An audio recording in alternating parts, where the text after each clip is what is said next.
Hello friends, इस video में हम लोग UP board examination 2024 and 25 class 10 subject mathematics MCQ series 23 solve करेंगे, जिसमें क्वेश्चन नंबर फर्स्ट है। ट्रायंगल एबीसी सिमिलर है ट्रायंगल डीईएफ के and the perimeter of triangle ABC and DEF are 30 centimetre and 18 centimetre respectively. If BC is equal to 9 centimetre then EF equals में क्या होगा, ये हमें बताना है। ठीक है, अब देखिए यहाँ पर क्या होता है कि ये दो ट्रायंगल्स, जैसे यहाँ पर ए बी सी और दूसरा ट्रायंगल डी ई एफ, अगर ये दोनों ट्रायंगल आपस में सिमिलर हैं तो ट्रायंगल ए बी सी का जो पैरामीटर होगा यानी कि पेरीमीटर होगा, perimeter of triangle A B C, और अपान में जो पेरीमीटर होगा पी आर से मैं राइट कर दे रहा हूँ डी ई एफ, इसका यहाँ पर डी ई एफ होगा। इन दोनों का जो पेरीमीटर का रेशियो है, इसमें वो रेशियो कितना आएगा, तो यहाँ पर देखिए जो साइड होता है, जैसे यहाँ पर ए बी अपान में डी ई होगा और इक्वल्स में बी सी अपान में ई एफ हो सकता है, और जस्ट इसके बाद क्या हो जाएगा कि ए सी अपान में डी एफ हो जाएगा। ठीक है, तो इस तरीके से यहाँ पर होता है। अब हमें करना क्या है कि देखिए यहाँ पर जो पेरीमीटर गिवन है वो 30 एंड 18 सेंटीमीटर, तो यहाँ पर ये 13 हो गया, वो 30 हो गया और अपान में 18 हो गया। इक्वल्स में क्या गिवन है, बी सी की वैल्यू गिवन है, तो हम इसके हेल्प से मालूम करने का प्रयास करेंगे यहाँ पर। तो बी सी कितना है, 9 सेंटीमीटर, और अपान में ई एफ मालूम करना है। ठीक है, तो ई एफ को हम ऐसे रहने देंगे। अब देखिए ये कैंसिल हो जाएगा, 6 5 जा एंड 6 3 जा,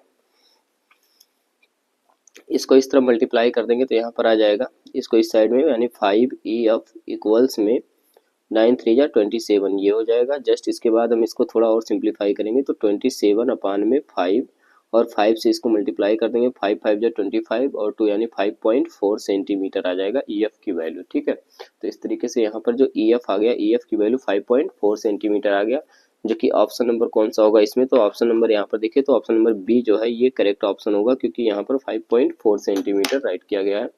नेक्स्ट क्वेश्चन देखिए क्या है, corresponding side of two similar triangles are in the ratio 4:9, areas of these triangles are in the ratio। अब देखिए क्या होता है कि अगर कोई दो ट्रायंगल्स हैं, जैसे यहाँ पर है area of triangle A B C upon में area of triangle D E F, इसका जो रेशियो होता है, अगर ये दोनों सिमिलर हैं तो ट्रायंगल ए बी सी और डी एफ, अगर ये दोनों सिमिलर हैं तो इसके साइड का रेशियो यानी कि ए बी अपान में डी ई, इसका स्क्वायर होता है। ठीक है, मतलब इसके अगर एरिया का रेशियो निकालें तो इसके एरिया, इसके जो साइड है, साइड के रेशियो के स्क्वायर के बराबर होता है। सिमिलरली यहाँ पर हम राइट कर सकते हैं बी सी अपान ई एफ, और नेक्स्ट जो आएगा ए सी अपान में डी एफ। ठीक है, अब देखिए करना क्या है कि यहाँ पर जो ए बी सी है और डी ई एफ है, ठीक है, इसके एरिया का रेशियो हमें निकालना है। तो यहाँ पर जो साइड है, साइड का रेशियो 4:9 गिवन है, तो हम यहाँ पर राइट कर सकते हैं 4:9, यानी कि area of triangle A B C upon में area of triangle D E F जो होगा, ये यहाँ पर 4/9 और इसके स्क्वायर के इक्वल होगा, यानी 16/81। ठीक है, अब देखिए यहाँ पर 16/81 मीन्स हो जाएगा 61:81। ठीक है, 16:81 ये आ जाएगा। ठीक है, अब देखिए हमें क्या करना है कि जो ऑप्शन नंबर डी हमारा है, ये ऑप्शन इसमें करेक्ट होगा, क्योंकि यहाँ पर जो हमारा 16:81 आ रहा है, ये ऑप्शन करेक्ट होगा। ठीक है, option number D. Next question देखिए क्या है, लिखा हुआ है कि in the given figure P T is tangent to the circle with centre O. यहाँ पर क्या गिवन है कि एक सर्कल है, इसमें पी टी जो है ये टेंजेंट है। ठीक है, और सर्कल का जो सेंटर है वो गिवन है, tangent to the circle with centre O. If O T is equal to 6 centimetre, यानी ये जो है वो 6 सेंटीमीटर है, और O P is equal to में 10 सेंटीमीटर है, तो then length of the tangent P T, तो फिर पी टी का जो लेंथ है वो क्या होगा, इसमें से ये बताना है। अब चूंकि यहाँ पर देखिए अगर कोई सर्कल इस तरीके से है और ये मैंने टेंजेंट ड्रॉ कर दिया, तो ये टेंजेंट हमेशा रेडियस के साथ 90 डिग्री होता है। ठीक है, अब चूंकि इसने 6 सेंटीमीटर ये बता रखा है, यहाँ पर P और ये T एंड ये वो है। ठीक है, और ये जो OP है ये 10 सेंटीमीटर है, हमें PT की वैल्यू चाहिए, तो हम क्या करेंगे, यहाँ पर पाइथागोरस थ्योरम लगा देंगे। ये हो जाएगा, चूंकि ये 90 डिग्री है तो जस्ट इसका अपोजिट साइड जो होता है वो हाइपोटेनस होता है, यानी कि यहाँ पर आ जाएगा h का स्क्वायर इज इक्वल टू में P square plus B square. h की वैल्यू यहाँ पर 10 होगी, इक्वल्स में P की वैल्यू आ जाएगा 6, और ये PT यहाँ पर राइट कर लेंगे PT स्क्वायर। ठीक है, ये आ जाएगा 100, और इस ये 6 का स्क्वायर इस साइड में लाएंगे माइनस में 36 इक्वल्स में पी टी स्क्वायर, इसको माइनस कर देंगे तो यहाँ पर 64 इक्वल्स में पी टी स्क्वायर आ जाएगा और पी टी की वैल्यू जो आएगी वो 8 सेंटीमीटर आ जाएगी। ठीक है, हमें पी टी की वैल्यू चाहिए थी और पी टी की वैल्यू कितनी आ गई है, 8 सेंटीमीटर आ गई है। इसमें ऑप्शन चेक करते हैं कौन सा ऑप्शन होगा, तो ऑप्शन नंबर ये जो है इसमें ये ऑप्शन इसमें करेक्ट होगा क्योंकि यहाँ पर 8 सेंटीमीटर राइट किया गया है। ठीक है, नेक्स्ट क्वेश्चन नंबर 4 देखिए क्या है। If P A and P B are two tangents, P A और पी बी दोनों क्या है, tangents of a circle with centre O such that angle A O B is equal to 110, ये जो angles है यहाँ पर ये 110 डिग्री है। Then angle A P B equals, तो फिर एंगल ए पी बी कितना होगा, चूंकि देखिए यहाँ पर क्या होता है कि जो क्वाड्रिलेटरल होते हैं इसके सभी एंगल्स का सम 360 होता है, चूंकि यहाँ पर ये रेडियस है और ये टेंजेंट है तो ये एंगल 90 डिग्री, सिमिलरली यहाँ पर ये एंगल्स भी क्या होगा 90 डिग्री होगा। हमें करना क्या है कि ये एंगल्स और ये एंगल्स सभी एंगल्स को अगर हम इस एंगल को एक्स एज्यूम कर लेते हैं, ठीक है, यहाँ पर कुछ इस फॉर्म में बना हुआ है, ये 90 डिग्री और सिमिलरली यहाँ पर ये भी कितना है 90 डिग्री गिवन है और ये 110 गिवन है। ठीक है, हमें ये एंगल चाहिए तो ये x हो जाएगा। अब देखिए हम क्या करेंगे, सभी का सम क्या कर देंगे 160 के इक्वल, यानी 110 प्लस में 90 प्लस में 90 प्लस x इक्वल्स में 360, इसको उस तरफ माइनस कर देंगे तो ये आ जाएगा x इक्वल्स में 360 और माइनस में ये 90 प्लस 90 यानी कि 180 और माइनस कर देंगे यहाँ पर 110, x इक्वल्स में इसमें से इसको माइनस करेंगे 110 और इसमें से माइनस 180 और इसमें से माइनस कर देंगे 110, तो ये आ जाएगा x इक्वल्स में 70 डिग्री। ठीक है, यानी कि जो हमारा आंसर आएगा वो 70 डिग्री। ऑप्शन चेक करते हैं तो ऑप्शन नंबर सी जो होगा इसमें ये ऑप्शन यहाँ पर करेक्ट होगा। ठीक, नेक्स्ट क्वेश्चन देखिए क्या है, question number 5। If sine theta equals √3/2 then cosec theta plus cot theta equals में क्या होगा। ठीक है, अब यहाँ पर देखिए क्या क्या गिवन है, साइन थीटा इक्वल्स में √3/2, साइन थीटा इक्वल्स में √3/2 ये गिवन है। ठीक है, और हमें चाहिए क्या, कोसेक थीटा और प्लस में कॉट थीटा। ठीक है, इसकी वैल्यू चाहिए हमें। अब देखिए यहाँ पर साइन थीटा इक्वल्स में हम इसको ट्रायंगल्स बनाकर भी सॉल्व कर सकते हैं, नहीं तो √3/2 जो होता है ये साइन थीटा इक्वल्स में √3/2 और ये इक्वल्स है साइन 60 के। ठीक है, यहाँ पर साइन 60 की वैल्यू ये होती है, देयर इम्प्लाइज अगर हम थीटा की बात करें यहाँ पर तो थीटा इज इक्वल टू कितना आ जाएगा, तो 60 डिग्री आ जाएगा। अब थीटा की वैल्यू मालूम है, अगर हम साइन थीटा ये कोसेक थीटा मालूम करें तो कोसेक थीटा जो होता है ये 1/sin थीटा यानी कि इसी का रेसिप्रोकल होता है, तो 2/√3 इसकी वैल्यू आ जाएगी। ऐसे अगर हम कॉट थीटा मालूम करने का प्रयास करें तो यहाँ पर क्या है, थीटा की वैल्यू 60 है। ठीक है, तो कॉट 60 हो जाएगा यहाँ पर, और कॉट 60 की वैल्यू देखिए यहाँ पर क्या होता है 1/√3 यानी कि ये आ जाएगा 1/√3। अब देखिए हमें यहाँ पर वैल्यू पुटअप करके सॉल्व कर देना है। कोसेक थीटा की वैल्यू 2/√3 आ गया और प्लस इसकी वैल्यू आ जाएगी 1/√3। ठीक है, इसको हम अगर ऐड करें तो यहाँ पर एलसीएम लेंगे, ये दोनों डिनोमिनेटर यहाँ पर सेम है और 2 + 1 यानी कि 3/√3 आ जाएगा। इसको रेशनलाइज कर लेंगे तो √3/√3, इससे ये कैंसिल यानी कि केवल और केवल √3 आ जाएगा।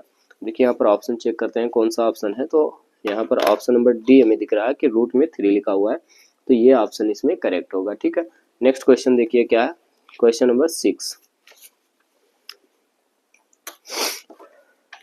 इसमें क्या राइट किया गया है कि √2 sin 60 माइनस अल्फा, √2 sin 60 और माइनस में अल्फा इक्वल्स में 1, ये गिवन है। ठीक है, हमें मालूम क्या करना है, अल्फा की वैल्यू मालूम करनी है। देखिए यहाँ पर √2 को हम इस साइड में ले जाएंगे तो sin 60 माइनस अल्फा इक्वल्स में 1/√2।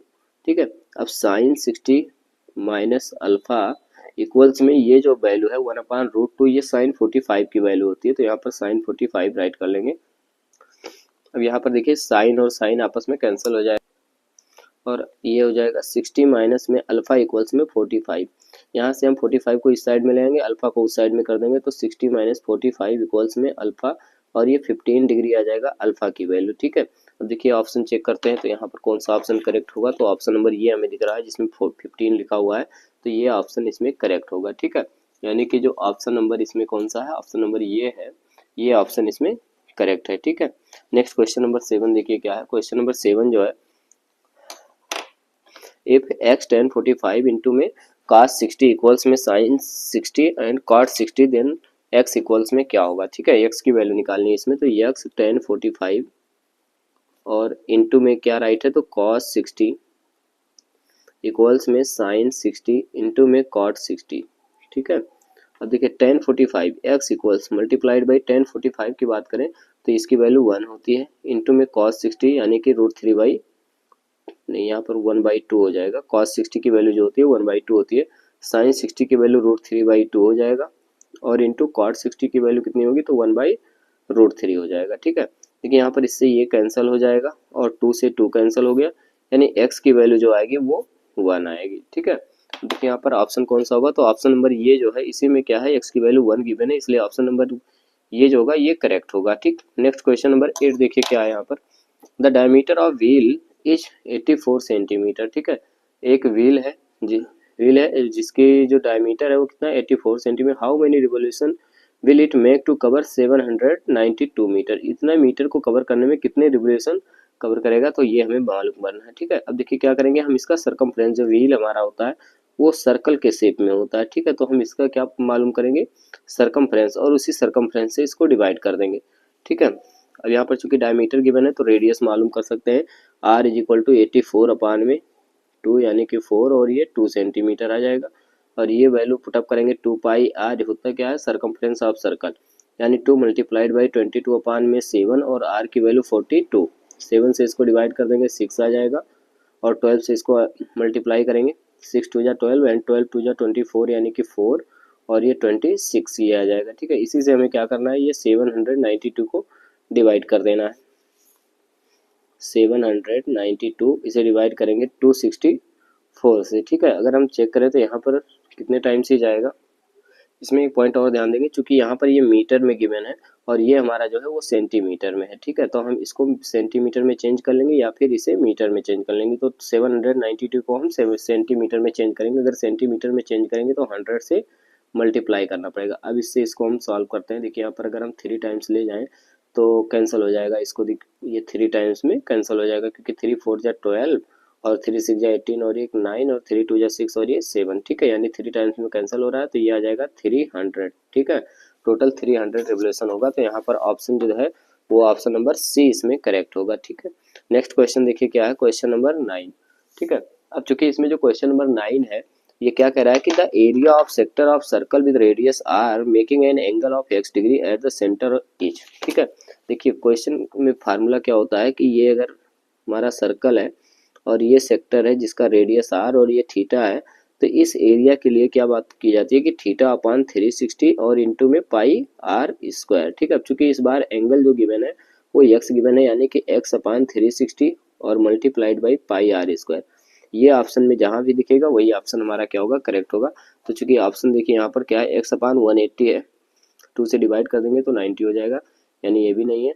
यहाँ पर पाई आर स्क्वायर, देखिए पाई आर स्क्वायर हम चेक कर लेते हैं, तो पाई आर स्क्वायर यहाँ पर और इन दो जगह पर है, ठीक है। इसमें 1 अपान x अपान 180 है, यहाँ पर x अपान 360, जो कि हमारा ये ऑप्शन जो है ये करेक्ट होगा, यानी कि ऑप्शन नंबर डी इसमें जो है वो ऑप्शन करेक्ट होगा। नेक्स्ट क्वेश्चन देखिए क्या है, the surface area of 2 spheres are in the ratio 16:9, the ratio of their volume is, तो फिर इनके वॉल्यूम का रेशियो क्या होगा ये हमें बताना है, ठीक है।